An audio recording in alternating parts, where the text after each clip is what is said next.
Good morning. I'm Serena Salome from Ball State University. I'm here with my colleagues Emily Hodge of Montclair State and Susanna Benko at Ball State as well. And we are delighted to be here with you this morning to talk a bit about some of the work we've been doing. So the work that we've engaged in over the past 3 years really started thinking about state departments of education and the resources that they were putting out for teachers to engage with the Common Core or standards implementation in their state. Our work has an explicit focus on secondary English language arts, and we're really excited to think with you today about the implications of this work for OER. So we came to this work because of our common interest in the Common Core, and we were curious to understand what this context of common standards could mean for resource sharing, and again, particularly for secondary ELA. So for our purposes today, I want to share 3 research questions with you that we have investigated. First, in this context of shared resources, what types of curricular resources are states providing for secondary ELA? Secondly, who is actually creating these resources? And then how, if at all, are states sharing them with one another? And then finally, which states are actually investing in OER? So we started this work, the first phase of our work was going to state departments of education websites and understanding the kinds of resources they were sharing and putting out there. So we went to the websites of all 50 SEAs and DC. You might imagine this amassed quite a bit of time. And we logged the resources that were present. We were trying to understand various attributes of resources, but among which were the resource type and sponsoring organization. So in thinking about this first question, what types of curricular resources were provided, I want to just kind of show you, this is our first graphic, giving you a sense of the overall landscape of resources, but I want to direct your attention to the center of this table. About 13%, again, of 2,000 resources were focused on curriculum, so instructional plans and lesson plans and unit plans, rather. So a relatively small proportion of the resources states were providing to teachers actually had anything to do with instruction. In thinking about the second question, who is creating these resources? So these are the 10 organizations that were most central in providing resources to teachers. So states were drawing upon these organizations for resources. So I just want to point your attention to a couple of things on this slide. First, you'll notice that the vast majority of organizations on this slide happen to be policy organizations. So for example, the CCSSO, the National Governors Association, and Achieve. And then in contrast, a much smaller proportion were literacy organizations such as ILA or NCTE. So we just wanted to really think about this and what does that actually mean? What are the implications for the organization sponsorship and the actual resources they're providing to teachers? And now Emily is going to talk a bit more about how states are sharing with one another.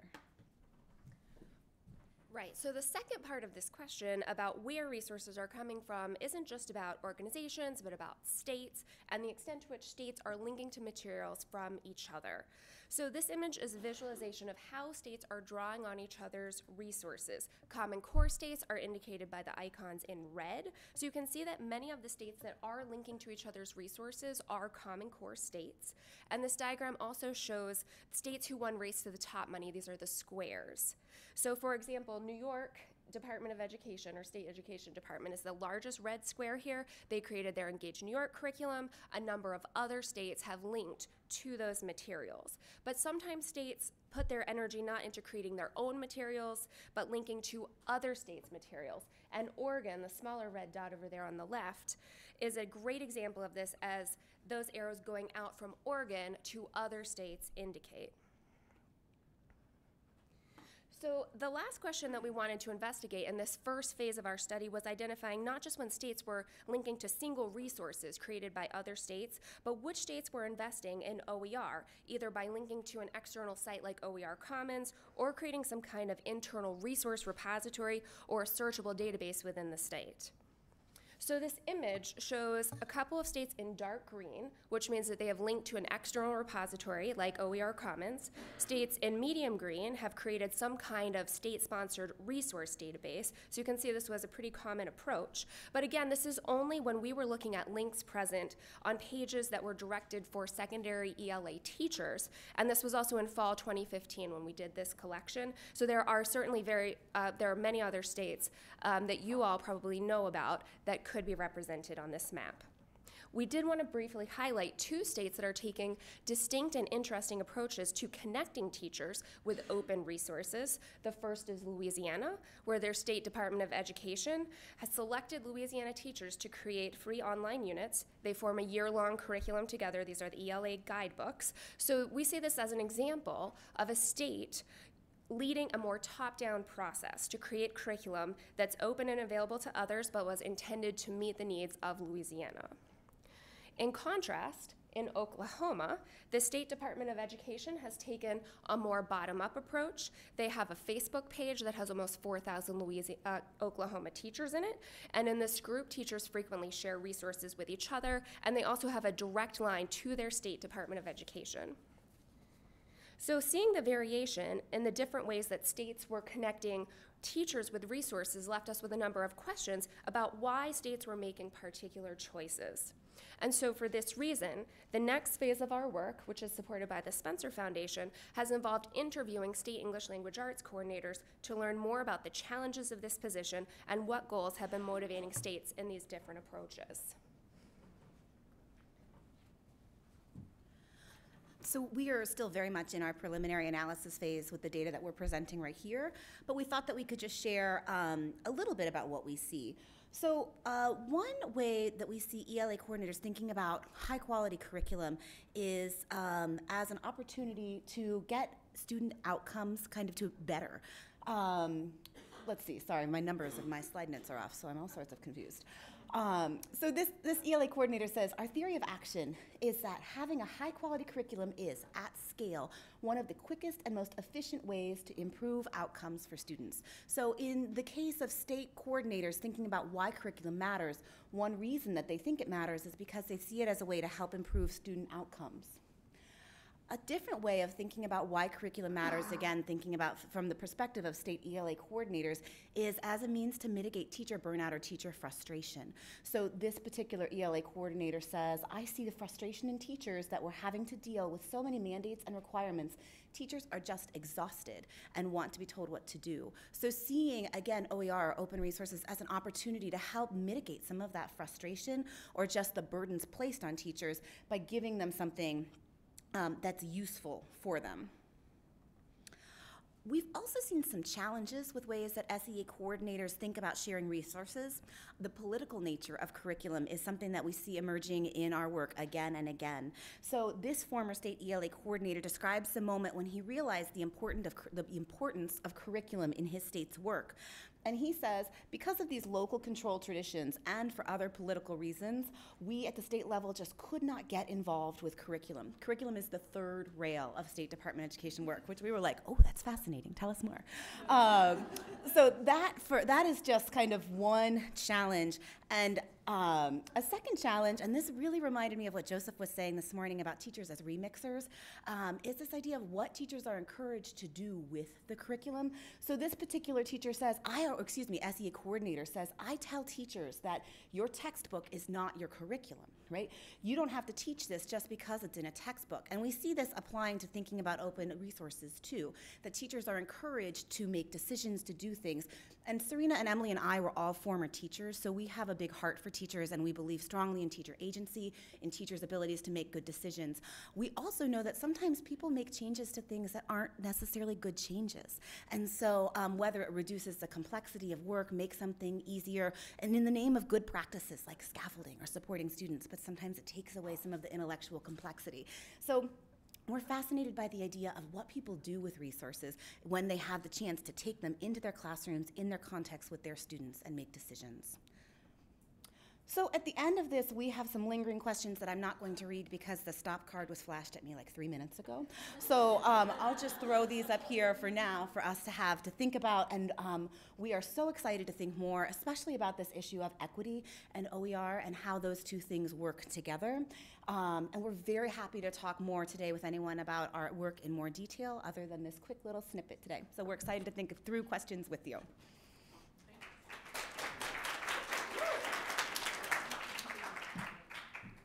It's always a challenge to get 10 minutes and get all of that in. So thank you, ladies. If I can have Caitlin and Ken come join us up on stage, please. Hi. Do you want to say a little something? Nope. Nope, it's all you. Okay. Hello, thank you so much for having us today. So this work is regarding teachers' current engagement as it exists in social media. That is not within the OER Web Commons space because, as you saw in the map that Emily presented, that is really like a nascent stage of development right now and growing. So what our work is doing is basically attempting to see how are teachers engaging in social media and curating resources as it currently stands, what can we learn from that, and then how can we think about that as we move forward and develop these OER platforms. So we know that connecting teachers to one another matters, and how teachers talk and how they learn is impacted directly by one another and also by the policies to which they encounter.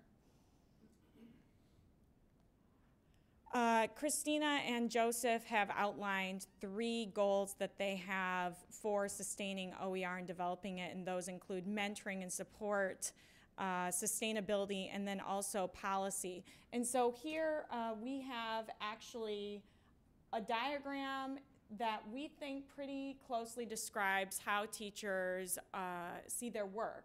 We have external forces that are coming at them, their professional development over time, how they interact with one another, and then how they think about their students' learning and assessment, and these things all are in somewhat of a feedback loop. We can think about teachers' curation of instructional resources online, both through an external force as teachers are going out into these virtual spaces that are not vetted by state or district leaders. And then we can also think about it as a professional development space in which teachers are learning from one another across geography, despite whether you know one another physically. So we say that, you know, teachers turning to teachers in multiple different platforms are going to impact the students and what they encounter. And we also say that, you know, as teachers begin curating and continue curating both individually and with one another, that's going to impact their professional learning over time. Okay, so just a little bit more concretely, we can see the teacher here. She's impacted by her district and her school, her colleagues in her district and school, also by the unbounded network influences that she's going to encounter in social media and other traditional educational organizations such as the state departments of ed or her MEA, AFT, and then social media. So when teachers go into virtual spaces, we call the spaces with which they encounter a variety of instructional resources virtual resource pools.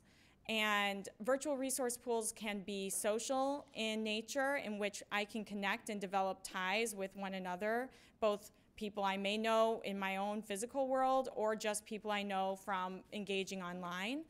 They could also not have the ability to develop social network ties. And that might be something like OER or Teachers Pay Teachers, where I can just access resources, but I'm not necessarily developing like a follower-followee tie with one another.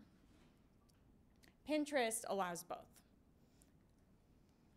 We know that teachers are engaging in virtual resources, and there's a lot of different studies that have been done, mostly descriptive, to say, okay, how prevalent is this phenomenon? And NCSM finds that teachers frequently use materials. RAND finds a majority, 87% of teachers are using online materials for their instruction. Amazon finds teachers are spending 12 hours per week. I find that fascinating because 12 hours, I mean, we already know teachers are working like 50, 60 hours a week, and then they're taking an additional 12 hours to go online to find these resources. And then within our own study, we find that 79% of teachers, elementary, early career teachers, are using Pinterest at least once a month for instructional resource gathering. And over 50%, I think it's 57% of them, are using it at least once a week. So why are they using Pinterest? We asked, and what we find is that the majority of them are using Pinterest to access and share materials. This is very different from Twitter, where teachers are engaging in educational discourse or keeping up on educational events. So the platform varies as to why teachers are using it. And here's actually, this was from a teacher blog, so you can read about what this particular teacher thinks about the different ways she uses social media.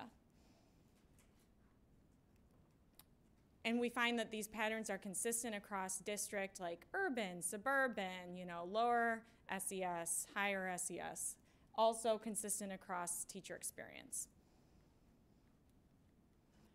So as researchers, usually what we do is we look at the teacher and we look at the students and we see what's happening between those things that make student achievement improve. And we might even be able to look at how teachers are using a particular curriculum and how that impacts student achievement.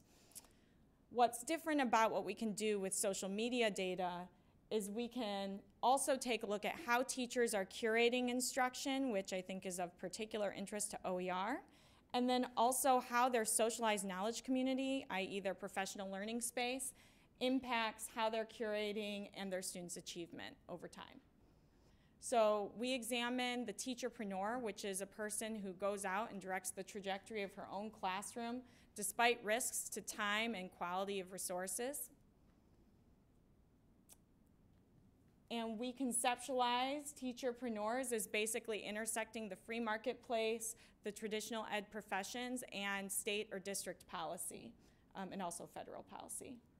OER is a little different because OER is facilitated by the state and by federal entities. So where we saw here, the teacherpreneur is kind of in the middle of this. OER is slightly more toward the sides because OER, as I said, is facilitated by the state and in theory should have more high quality and aligned resources. So we wanted to see, okay, we have a Michigan pilot OER district. What are teachers currently doing in their other social media spaces regarding curation of instructional resources? So we looked at 104,000 pins across 23,000 different online spaces and 213 teachers in this Michigan pilot OER district. And here's what we find. Predominantly, teachers are turning to teachers. This is consistent with our other work and our other pattern of sample of teachers. Teachers turn to one another for instructional materials. They do that, and you can see the teacher-to-teacher markets like Teachers Pay Teachers or other spaces where I can buy and share resources, and also teacher blogs. And only 5% of pins reflect resources from organizational sources. So what can we say about the resources? We can examine the quality, the cultural relevance, and the alignment. And I'm a little bit low on time, but I can just show you that we looked at 2,000, and we find that predominantly in mathematics, they're of lower quality level. So that shows that there is a problem with quality, and we need to make sure that we're thinking really carefully about how we vet resources that are coming into our students' classrooms. And just to summarize, why do teachers do this? So I think there's something going on with teacher-to-teacher trust. Teachers trust one another for information and ideas. This happens across geography, across differing school demographics, across professional affiliations. And if you're interested in learning more, we have a website. It's called teachersandsocialmedia.com, and this is a summary of our work. And if you'd like to contact us, here's our contact information. So thank you so much.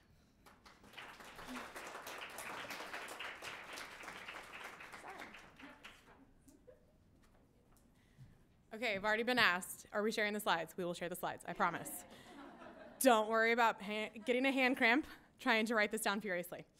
We will be sharing that. We will also be sharing, with everyone's approval, we will be sharing a guest list so that you have contact information. So next, I would love to have Rebecca come on up.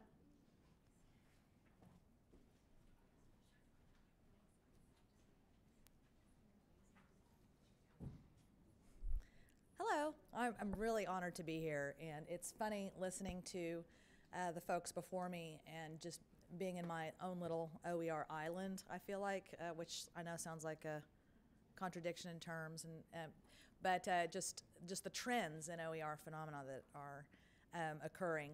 I wanted to give you a little bit of setting. I'm just going to share with you the data that I've been getting, that I've been collecting from within our district. It all started with textbook adoption for science specifically in our state. In 2014, we were on 6-year cycles, but we were on year 10 and still hadn't adopted any new books because, as usual, no money. And our director said, hey, look what Utah's doing. And it kind of went wayside, and except for me. It just stuck and stuck and stuck. So I proposed it to our district, who actually shut it down at first, and then I went rogue at a principals meeting and said, I just couldn't let it go. I was like a dog with a bone. I just couldn't believe it. So the principals loved it. Before we knew it, there was a pilot, but there was this monitoring student and teacher impact. So that's actually how, I've just stumbled into OER and pretty much stumbled into everything since then. Of course, I'm in my first semester of my doc program, and it's like a good book I can't put down. I keep trying to find articles, and I just feel like that in part-time I am a living lit review right now. So I am working on stuff, but I'm really happy to share this information with you, and I look forward to hearing your perceptions and your interpretations in guidance in where I should look for other resources and to interpret it. So I'm going to give you an overview of, in 2014, we started with a pilot of 6th through 8th grade science teachers to go ahead and curate our own open textbook. And everybody else was going to adopt copyright restricted text. Our freshman teachers, science teachers, actually loved what was happening at the middle school and said, no, we don't want copyright restricted. We want to do what you're doing with the middle school teachers. So I went ahead and collected some items, because I didn't know how to construct my own measurement items, from OER Research Hub. And I was monitoring student perceptions and teacher perceptions. And I'm going to share with you the teacher perceptions from the responses to the survey items. And then I'm going to use the word stumbled again into being an OER research fellow. And so I am reviewing some of Royce Kimmon's work specifically on teacher perceptions for K-12 and comparing his results with mine. So that's kind of where I am presently. And then in the future, my big focus is I would really like to look at how OER curation is affecting teacher pedagogical content knowledge with science teachers. So with that, I will start with this first slide. So using a Likert scale from 1 to 5 on teacher instructional resources, the effects of teacher instruction, I sent out these prompts. So one was right after, and one was 3 years later. So in the first column, what you'll see is responses from teachers that all had something to do with the curation process and how they were rating how this affected their instruction using OER. The second column is how they're looking at it today.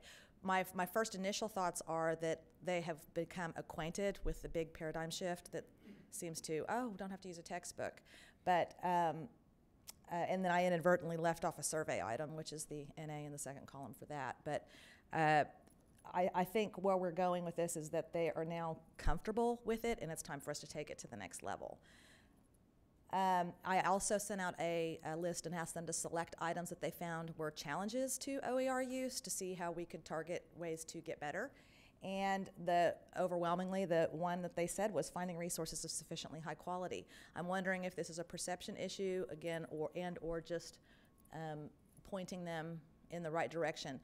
We had to use OER. It wasn't really an option with the lack of funds in our state. So maybe they felt like they were more pushed into the OER use.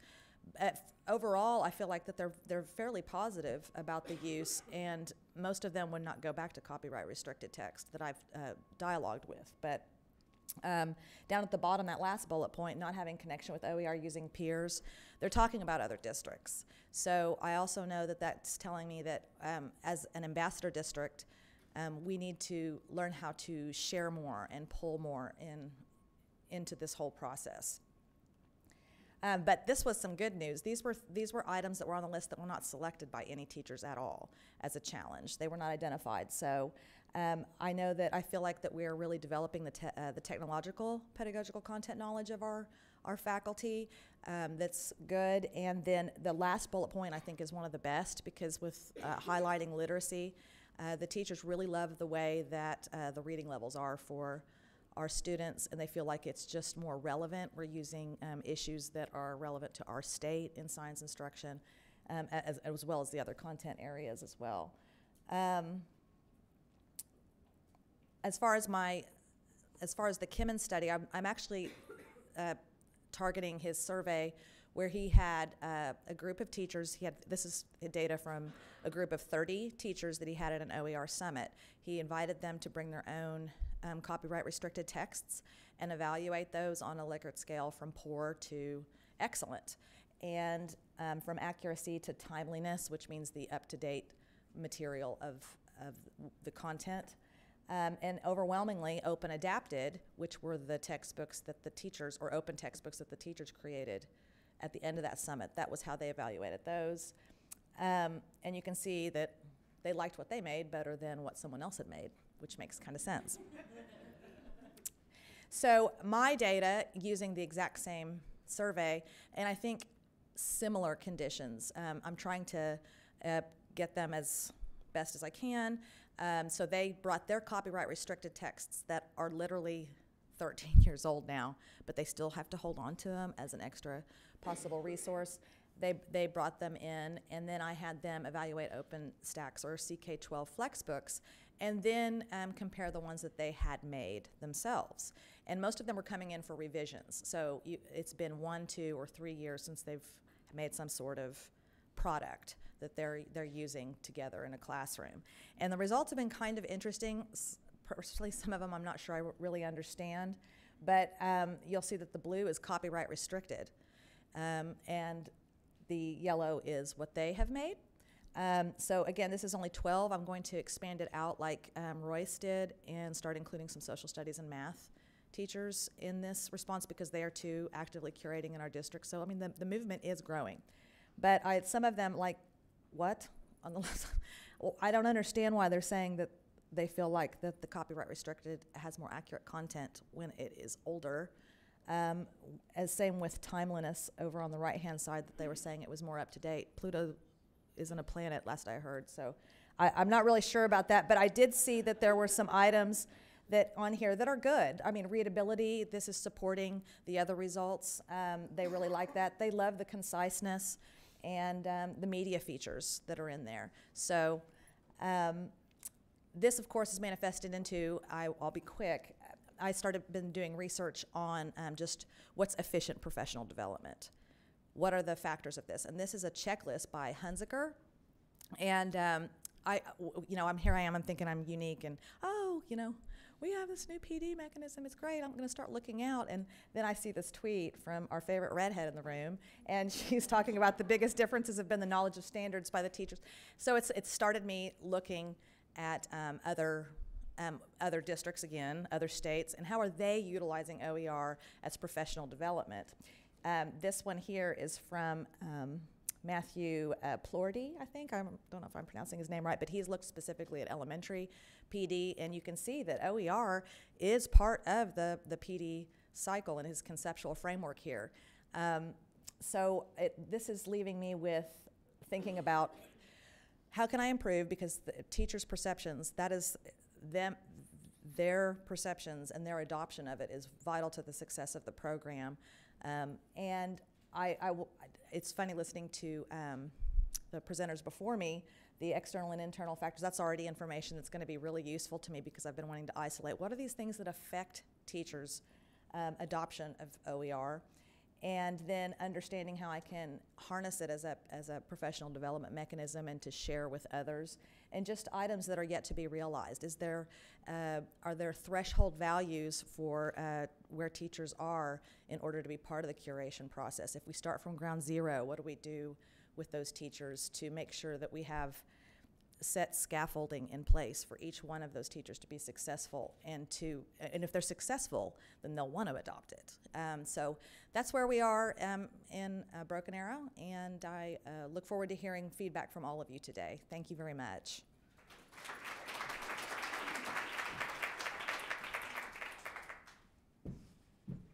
Because you are all bigger versions of my second graders, we're going to stand up and do a brain break. So please stand up and find a partner. Go.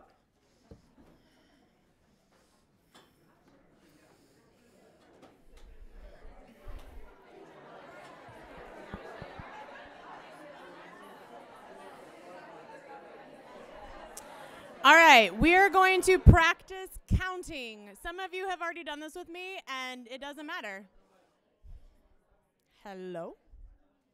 No mic? I lost the mic. Okay, so some of you have done this with me before. This is an improv activity, and we're going to do it, and you're going to like it. So you are going to practice counting 2, 3, back and forth, volleying 1, 2, 3. Start over again. 1, 2, 3, go.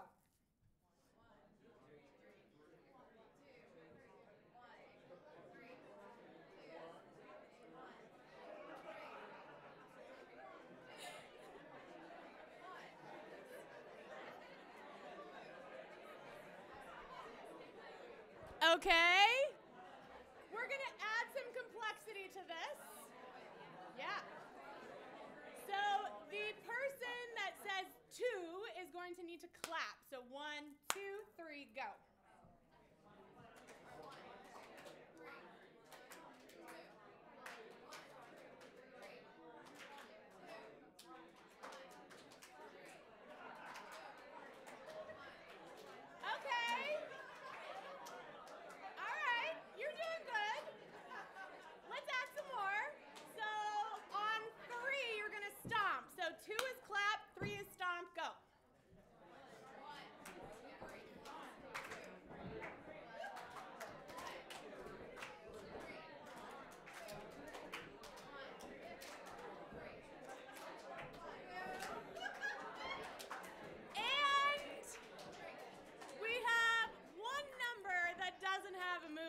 So snap, clap, stomp, go.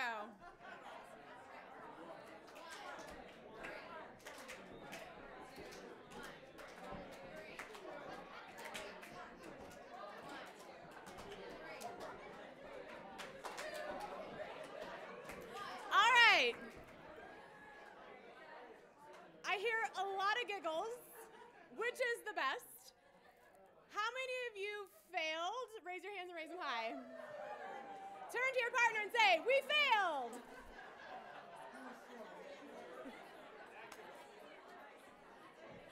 All right, you all can have a seat.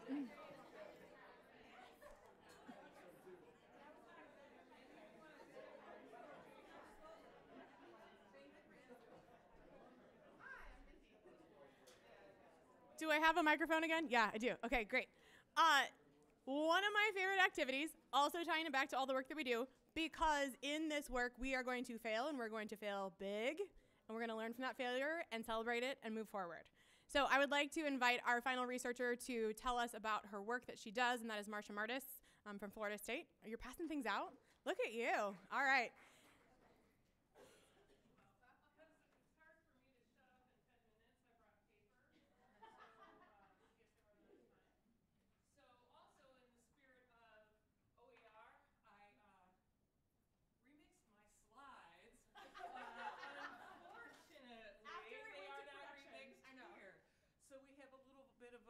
Curatorial snafu on our hands, but that's okay, we'll get through it. I can take my glasses off here. Okay, so here we go. I'm going to do something a little bit different in that I'm not going to report a study that's underway, but I would like to talk a little bit about sort of some invisible work that I think is really important. One of the things that is exciting about, one of the many things about OER is, of course, how it disrupts the traditional textbook approach. So if we think about traditional textbook models being very linear, now in an OER environment, we're confusing the role of the customer and the consumer. And that's leading to a lot of new roles, a lot of new challenges. And I think that I'm going to argue here that this really underlines the importance of somebody who plays the gluing role, the facilitating role, what is pretty much an invisible role if it's working correctly. So, and I think that this is a role that is very appropriately given to a school librarian who tends to support administrators, teachers, learners in a very subtle sort of way, as well as a very dramatic way. And school librarians have suffered a lot of setbacks lately in that they have been deemed extraneous in a lot of instances. However, I will argue that has been at people's peril because now we have a unique imperative to have somebody who plays that role. So I have some handouts that some of you have already gotten. They'll be going around some more. They'll be here all day. I know where you can get additional ones. So yeah, and they are OERs themselves. So how about that? Walking the walk. So when we think about school librarians, let's look at what they do from the context of their 4 main roles and then an overarching role. So this first role is the information specialist role. And so this role is really why you can't pluck a classroom teacher out of the classroom and drop that person into the school library and expect it to go smoothly.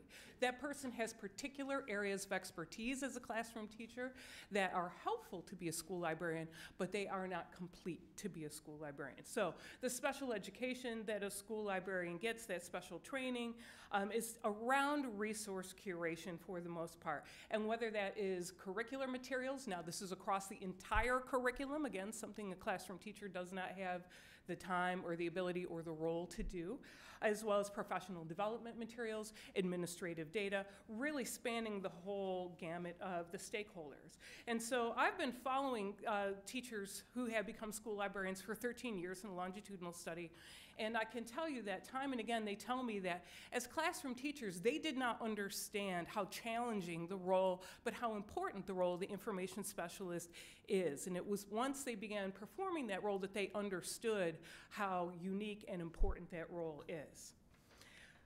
So I also want to talk about the word curation. And I think there are many different conceptions of the word curation, but curation is not an event. It's kind of like a warm puppy. It's a commitment that you make. And so it's a commitment that you make that it's not just about aggregating the resources, it's about caring for them once you have them. And caring for them doesn't mean just making sure that they're well described, although that's very important. Keeping track of how people use them, that's very important for reasons we'll talk about a little bit later. But also for understanding when the resources are not effective and they need to be pulled out and replaced with something else. So it really does require a depth of professional knowledge. So who is going to perform this role in your building, in your district? And this is a question I think worth answering. We've talked a lot today about personal curation, teachers curating resources for themselves. But if what we're talking about is personalized learning that's going to travel with a student throughout his or her whole educational experience, we need to be thinking about organizational curation on a bigger scale. I think there's a role for both kinds. So in the handouts that you may or may not have received, but will eventually, there's a lot of really good evidence that in schools where students achieve highly, there's a qualified school librarian in the school library, and that person also builds, maintains a large collection of information resources, but also the technological resources that make them work. So whether those are traditional resources like books or OER, and this is work that has been done in Florida and also been done in Michigan. And this is a slide that actually I cut. There here we go. So, and this is a slide that was in here before I knew what Joseph South was going to talk about this morning. But I want to come back to this idea, if not only for the great minds think alike perspective, but also to let you know that it really is, when you think about curation, the idea between a British Museum model where you, the visitor, makes the sense of the experience you're having, as unstructured as it is, and not just a Smithsonian museum, but in the spirit of personalization, it is Smithsonian museums, all the different museums that take the collections and remix them and reorganize them to create different experiences. And in the information specialist role, it's not just about the content accuracy and content quality, but it's about these traditional aspects of resource quality and usability that tend to get lost, ending with the last bit about licensing. And now teachers, as we know, because we heard earlier, are exhausted. And so we're going to ask them now to do all of this on top of their content area expertise. And so when we end with licensing, think about the fact that in a copyrighted world, you are able to do what the permissions allow you to do. It automatically constrains the learning. But in an open world, you are allowed to record new audio over that video, take a segment out of that picture, do all sorts of new learning things that you couldn't do. And this is important because OER are not just one type of thing. And in fact, the types of OER that are available don't just carry common licensing on them. In fact, organizations like the National Science Foundation are generating lots of high quality OER that are working for types of learning we haven't even imagined yet. And so, for example, if you look at what ultra-high-speed bandwidth enables, which comes, I'm sure, to a district, you have remote instrumentation, that's a type of OER. A two-way video with an expert, that's a type of OER. These are open educational resources that are available to you. And there's a project I work on to digitize biological specimens. So if you can think about kids taking a specimen of an insect from another continent, being able to download it, remix it with other parts for other purposes, print that out in a 3D printer, that is one heck of a rich learning experience, and that's an open educational resource. So the teacher role. And so in this role, school librarians interact, well, with not just kids, but also with teachers. So there's a professional development role. And so also the role of the traditional information literacy, how recent is it, how accurate is it? Right now we are in a time when that's all thrown up in the air, because we can't just tell kids, oh, go to the .gov site, because guess what? Exciting stuff is happening with .gov site that is sometimes a little bit of a fact removal operation. And so you have to make kids aware, but also teachers aware, that when they're curating, they have things they need to think about that they never needed to think about before. And of course, the whole notion of devices, and if you think about a BYOD environment or your school technology environment, your school librarian is already playing the front-end troubleshooting load on all of this. And so these are people who really need to be planned into your sustainability model, into your policy model. And this was another slide I was going to cut, but it's a great study, trust me. So instructional resources are the thing we know. Although we have lots of hunches about what it is that teachers do that makes a difference, we're actually able to get a lot further in understanding the power of instructional resources. And so the goal, if our goal is truly to increase the amount of time that we personalize instruction, then we have a supply issue that gets back to the information specialist model. The more you know about a learner, the more you know what his or her, what makes that person succeed, the more supply of OER you have, because the more fine-tuned the personalization opportunity becomes. And at some point, you're going to begin outpacing that 12 hours that teachers are putting in. And at some point, it becomes a process of sharing that load with somebody who is the resource expert. And resource expert, not just in the content area, not just in is it relevant, is it from a .gov, but also in granularity. So at what point is it appropriate to direct a student to a half-hour-long video? At what point is it appropriate to direct a student just to an image? And where would you find those things? And how are they described? And how do you create a situation in which that doesn't have to be redone year after year after year. Well, district administrators, I don't know if you knew this, but you already spend $10,000 or more a year on an OER repository that's in your system, and that's usually called Fall at Destiny or something like that, and that's a place to put all of this kind of stuff so you can match the size of the resource to the learning task. And there is research behind all of that as well, and much of it I did, but I'm not here to cite myself. So program administrator role is, now we're getting up to that kind of gluing role. This is really where I think you could say the chocolate meets the peanut butter, right? So if we're talking about continuous improvement, somebody needs to be tracking the data. Somebody needs to be thinking about the analytics. Somebody needs to be thinking more about just the test scores and the learning outcomes, but needs to be in a position to see those trends across the school, and this is an area that needs to be sustained. So in the program administrator, school librarians manage everything from device repair and replacement schedules to professional development schedules to extended hours and access to learning environments to use the OER, to the data collection and reporting and aggregating that really informs that continuous improvement. This is a vast role, and it's also a unique role that nobody else plays. Administrators in the building in the district, they have other very important roles to play. Classroom teachers, other very important roles to play. School librarians do a lot of reporting already. This is part of their workflow. This is something to consider as you plan your district-wide implementation model. So there's David Wiley, just saw him yesterday. He's such a quotable person. I mean, he really is. And I would love to share with you many of the quotes he said. And I asked him actually if he was coming here, and he said no. So, oh well. So that made me feel better about this slide, I can tell you, because I was going to pull it if he was here, because I thought it would be creepy if he saw it.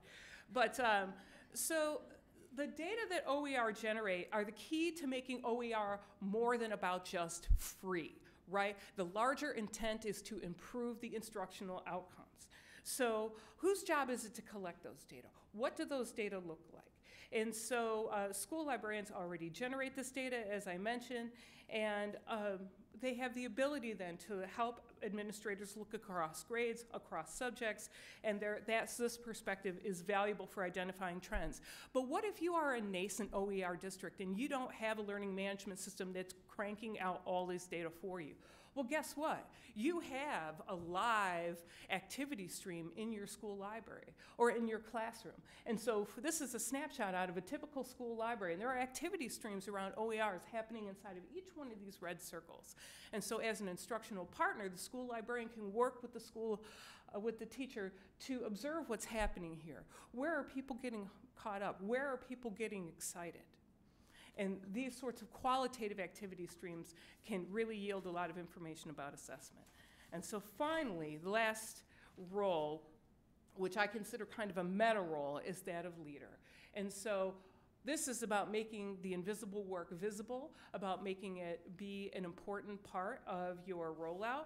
And so there are national standards for school librarians. I happen to have a copy with me, just in case. It's a pretty weighty tome, if you'd like to look through it. And it's from the 6 perceptions of inquire, include, collaborate, curate, explore, and engage. And these standards are research-based, and I know because I put the appendix together myself, but they're research-based, but they're evidence-driven. And so it's really part of helping create a culture of continuous improvement based on evidence, based on informed decision-making. And so my point being, these are people who really have been prepared to be valuable partners in your OER implementation. And I would love to share more research with you done by me and others. And I think that's it. I can't see to the back, so if I was getting the hook, I'd never know it. Okay, thank you.